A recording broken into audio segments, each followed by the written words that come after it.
Bright lights often create deep shadows, and in Hollywood, the Mafia owned those dark corners. We are not talking about movie scripts or fictional dons. For decades, the most famous faces on Earth, ranging from Frank Sinatra to Steven Seagal, faced real extortion and death contracts from organized crime. While some paid up and others fought back, a few did not make it out alive. Here is the story of 25 Hollywood icons who secretly went to war with the mob. Action star Steven Seagal found himself in a real-life scene, more dangerous than his movies, in 2002. Instead of fighting stuntmen, he sat in a Brooklyn steakhouse with a captain of the Gambino crime family. His former producing partner, Julius Nasso, demanded Seagal pay them $150,000 for every film he made. When Seagal refused, the mobsters told him to look at the floor and threatened to kill him if he did not pay. The martial artist, known for breaking bones on screen, froze with fear. Although he eventually testified against them and sent Nasso to prison, he never viewed his tough guy roles the same way again. Before he became 007, Sean Connery was a Scottish actor, filming a movie in London with Lana Turner. The problem was Lana's boyfriend, Johnny Stompanato. Stompanato was a high-ranking enforcer for Los Angeles boss Mickey Cohen, and his jealousy over affair rumors drove him to fly to London in 1957. He stormed onto the set and pulled a gun on Connery, but he picked the wrong actor. Connery grabbed Stompanato's wrist, twisted it until the bone snapped, and threw the mobster off the set. Authorities deported Stompanato the next day, after he was humiliated by the man who would become James Bond. Johnny Stompanato returned to Los Angeles and continued to abuse Lana Turner, threatening to cut her face so she could never work again. On Good Friday in 1958, the violence reached a breaking point inside Turner's Beverly Hills mansion. Her 14-year-old daughter, Cheryl Crane, listened through the door as Stompanato threatened to kill her mother. So she grabbed a kitchen knife and ran into the bedroom. Stompanato walked right into the blade during the confrontation and bled out on the pink carpet. The police ruled it a justifiable homicide, but rumors persisted for decades. That Lana struck the blow herself? Sammy Davis Jr. was one of the most talented entertainers in the world in 1957, but he made a dangerous mistake by falling in love with white actress Kim Novak. Columbia Pictures head Harry Cohn was furious, so he called his mob connections in Chicago and put out a brutal contract on Sammy. The order was not to kill him, but to blind him in his good eye and break his legs. Kidnappers grabbed Sammy in the desert outside Las Vegas to deliver the message. Terrified, he entered a fake marriage with a dancer named Lorraine White just to survive the week. Kim Novak was also terrorized by the men who owned her contract. Harry Cohn told Novak her career would be over if she did not end the affair, while mob associates trailed her car and watched her house. Years later, she admitted the guards at the studio gates were there to keep her inside rather than to keep fans out. She ended the relationship to save Sammy's life, a decision that haunted her for decades. This incident showed that during the Golden Age, the studios and the syndicate operated with similar tactics. Frank Sinatra. Openly socialized with the MOB, but in 1963, that friendship cost him dearly. Sinatra owned the Calneva Lodge on the border of California and Nevada, where he hosted Chicago boss Sam Giancana, despite Giancana being blacklisted from every casino in the state. When the FBI caught Giancana on the premises, Sinatra called the head of the gaming board and screamed threats instead of apologizing. Nevada stripped Sinatra of his gaming license and forced him to sell his share of the Calneva and the Sands. For the first time, his MOB connections caused him significant financial and professional damage. If you are enjoying this look at Hollywood history, please subscribe and turn on notifications as we release new investigations every week. Desi Arnaz is famous as Ricky Ricardo, but he was also the producer who created The Untouchables, a hit show about Elliot Ness fighting Al Capone. The mob despised the show because they felt it disrespected Italians and exposed their history. A hitman named Jimmy the Weasel Fratiano later confessed that the Chicago outfit ordered a hit on Arnaz and planned to shoot him outside his home. The sheer publicity of killing one of the most famous men in America caused them to cancel the order. For months, Arnaz was a target without even knowing it.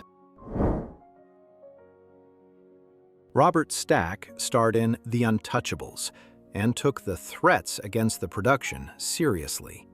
Real mobsters parked across the street from the studio to watch the cast during filming. Stack became so concerned about a drive-by shooting that he carried a loaded pistol in his costume pocket. His tension on camera was real, as he constantly watched for potential attackers.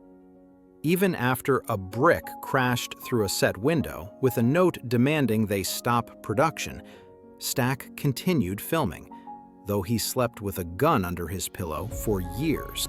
The character Johnny Fontaine in The Godfather mirrors the real life of singer Al Martino. In the 1950s, the mob demanded Martino pay a large tribute from his earnings, and when he refused, two men beat him unconscious in a nightclub.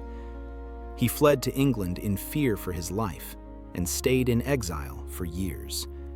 He only returned when powerful Pennsylvania boss Russell Bufalino resolved the conflict.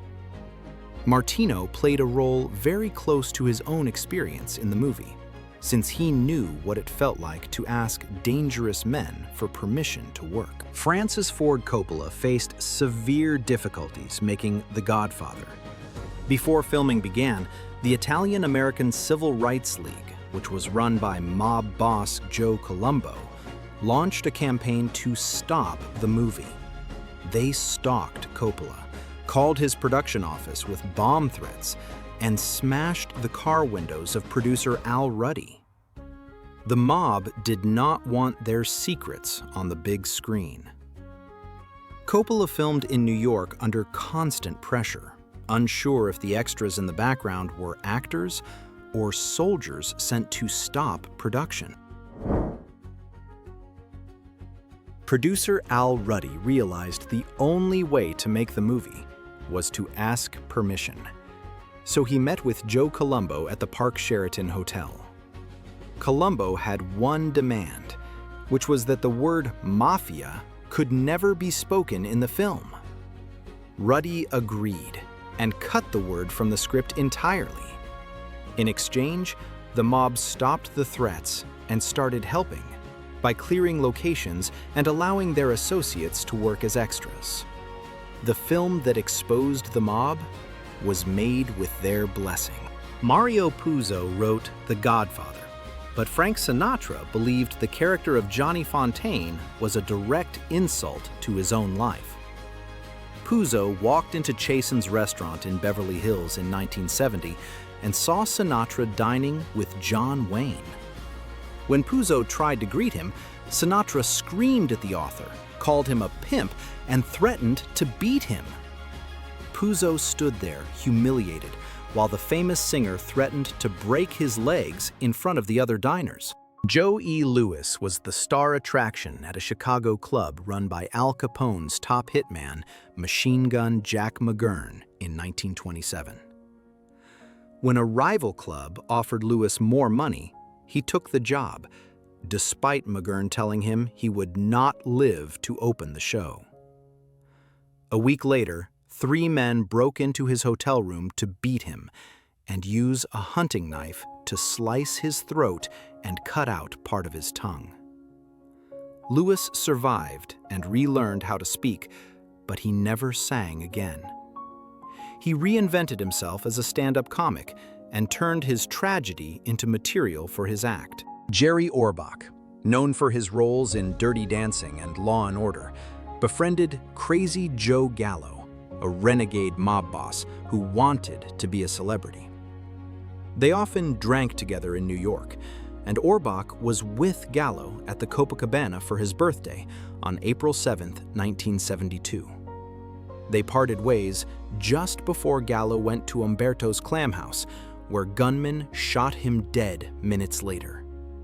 Police summoned Orbach, but he refused to identify anyone, choosing to honor the code of his friend rather than cooperate with the investigation. Tony Bennett nearly lost his life in Las Vegas in the late 1970s when he unknowingly started dating the girlfriend of Anthony Spilotro.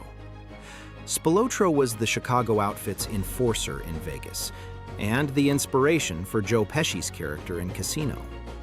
When Spilotro found out, he reportedly put a contract on the singer's life. Bennett allegedly paid a massive sum, rumored to be $600,000, to call off the hit. The incident taught him the danger of dating associates of the MOB in Las Vegas.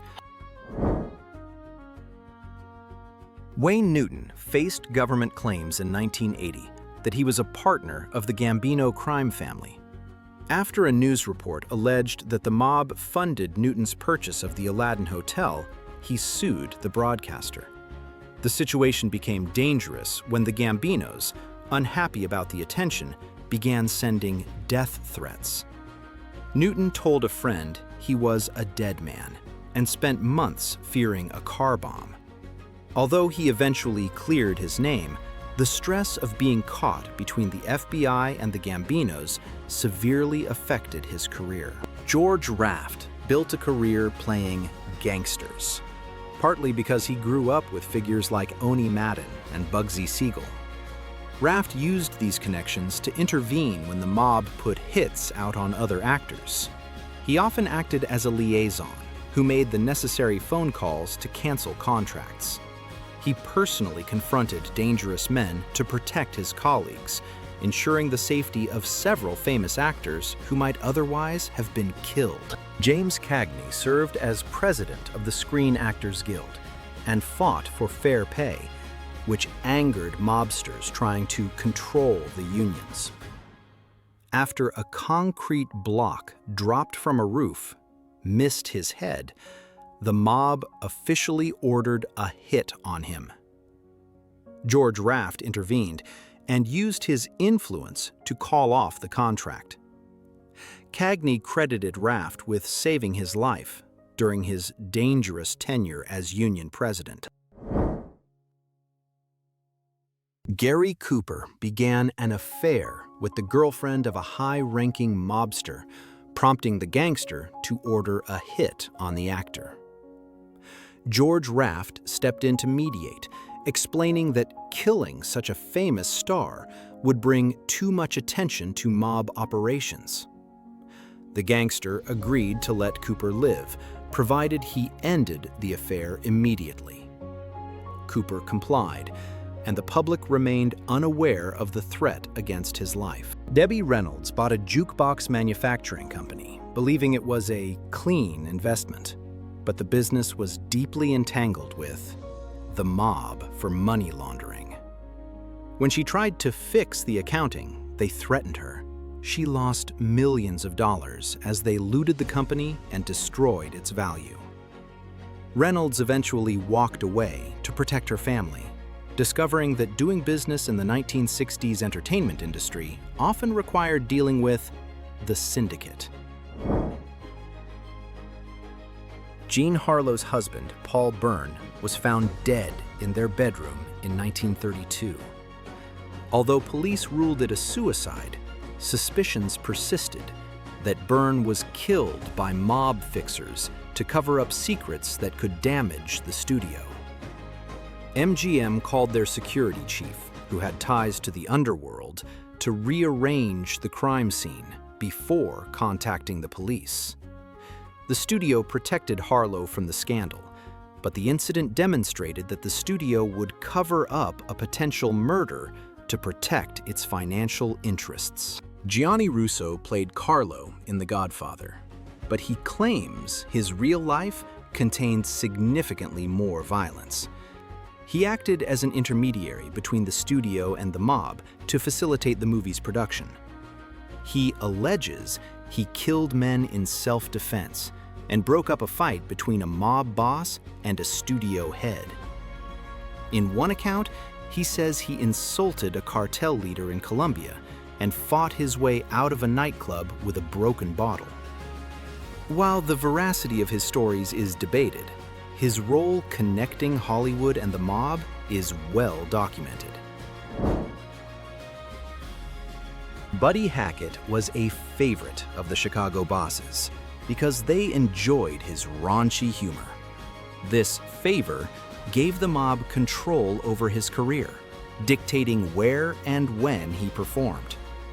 Hackett once described sitting in a room while mobsters discussed killing a man, fearing that he might be next if he stopped entertaining them.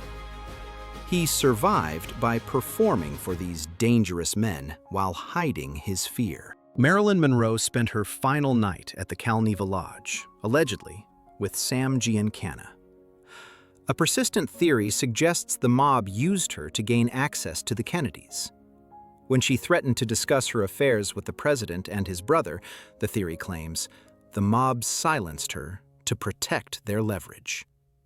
Her death remains a significant unresolved event involving Hollywood, politics, and organized crime. By the 1980s, the mob's influence on Hollywood began to decline. RICO laws weakened the families, and studios became corporate giants, unable to hide payoffs on balance sheets. The era of Sinatra and Cohn faded into history as stars like Seagal and Coppola stood up against the intimidation. While Hollywood remains competitive, the overt violence and direct mob control have largely disappeared. For decades, movie stars and mobsters often occupied the same spaces. They ate at the same restaurants, dated the same people, and sometimes died by the same hand. These 25 stories show that the events behind the camera were often more deadly than the films themselves. If you want more history like this, please subscribe for the next video.